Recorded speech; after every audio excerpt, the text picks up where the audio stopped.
আজকের দিনটা খুব তাড়াতাড়ি শুরু করছি বিকজ আজকে আমাদেরকে অনেক দূর যেতে হবে। সকালবেলা টিমের খাওয়া রেডি। আর এইদিকে আমি অনেক দিন পর আজকে শাড়ি পরেছি, কিন্তু যতই শাড়ি পরি না কেন ছেলের ব্যাগটা তো ম্যান্ডেটারি বলো। এই যে আমরা তাড়াতাড়ি বেরিয়ে পড়েছি।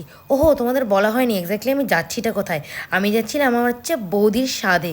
এই যে হচ্ছে আমার বৌদি। বৌদির আজকে 7 মাসের স্বাদের অনুষ্ঠান ছিল। এই যে বৌদি এখানে স্বাদ খেতে বসে গেছে আর এক এক করে সবাই আশীর্বাদও করছে বৌদিকে। তোমরা কিন্তু সবাই বৌদিকে আশীর্বাদ করো যেন বৌদির পুচকেটা খুব ভালোভাবে আসে। আমি তো ওয়েট করছি শুধু পুচকেটার জন্য, কবে পুচকেটা আসবে। টিমও আবার দাদা হয়ে যাবে ভাবলেও অবাক লাগছে। চলো আরেকজনকে দেখি। ওখানে গিয়ে সে কি আর ঘরে থাকে? বাইরে শুধু কোথায় মুরগি ঘুরছে কোথায় ছাগল ঘুরছে ওগুলোই নিয়েই ব্যস্ত। টিম এত দুষ্টু, কোথায় মুরগি ছুটছে ওকে এখানে নিয়ে তার পেছন পেছন যেতে হবে। আরে ছাগলগুলো শুধু লোমগুলো ধরে টানছিল। কি সাহস!